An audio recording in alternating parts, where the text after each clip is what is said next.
नमस्कार दोस्तों, कैसे हैं आप सब। उम्मीद करती हूँ कि आप सब बहुत अच्छे होंगे और ये बताने के लिए नीचे कमेंट बॉक्स में श्री हरि विष्णु ज़रूर लिखें। कामदा एकादशी जो कि सर्वश्रेष्ठ है।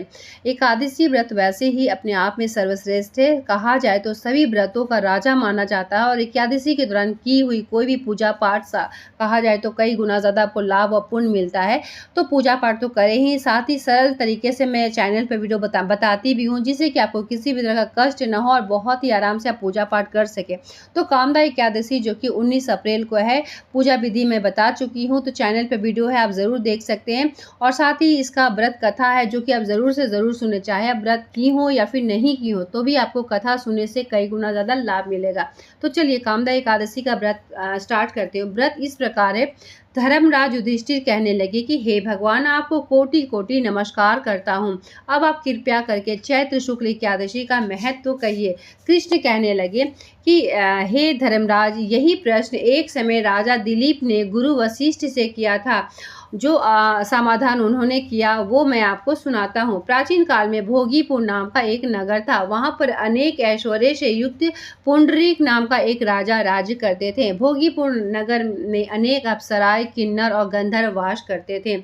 उनमें से एक जगह ललित और ललिता नाम के दो स्त्री पुरुष अत्यंत वैभवशाली घर में निवास करते थे। उन दोनों में इतना ज़्यादा स्नेह था कि वो एक दूसरे के बिना बिल्कुल भी रह नहीं पाते थे और अलग अलग हो जाने से दोनों ही व्याकुल हो जाते थे।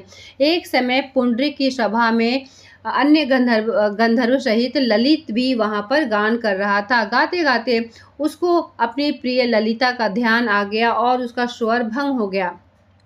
भंग होने के कारण उसका जो स्वरूप है वो बिगड़ गया। ललित के मन के भाव को जानकर कारकोट नामक नाग के पद भंग होने के कारण राजा से वो कह दिया और पुंडरीक ने क्रोध पूर्वक कहा कि तू मेरे सामने गाता हुआ अपनी स्त्री का स्मरण कर रहा है, अतः तू कच्चा मांस और मनुष्य को खाने वाला राक्षस बनकर अपने किए कर्म का फल भोग।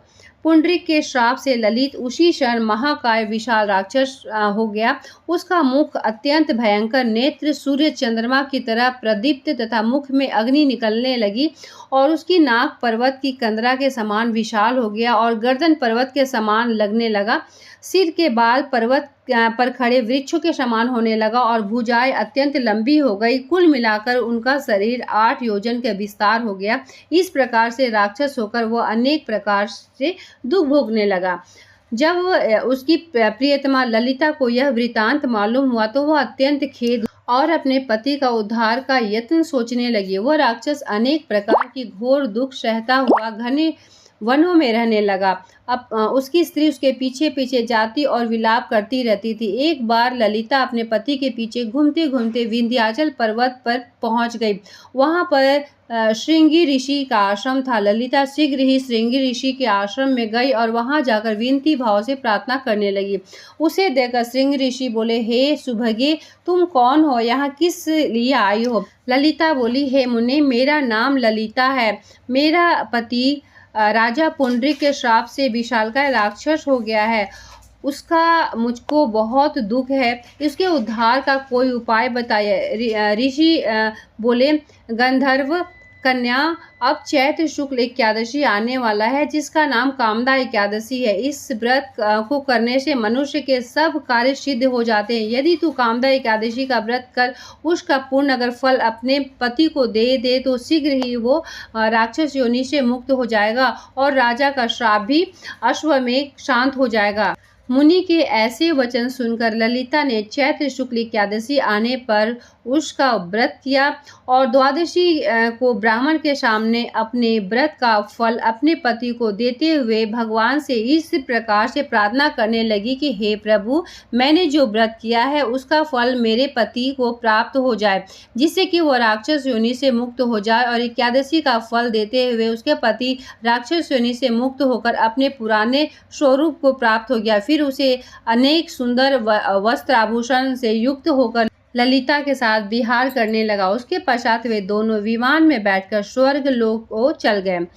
वशिष्ठ मुनि कहने लगे कि हे राजन, इस व्रत को विधि पूर्वक करने से समस्त पाप नाश हो जाता है और जिस तरीके से कहा जाए तो राक्षस आदि योनि से भी छुटकारा मिल जाता है। तो संसार में इसके बराबर कोई भी दूसरा व्रत नहीं है।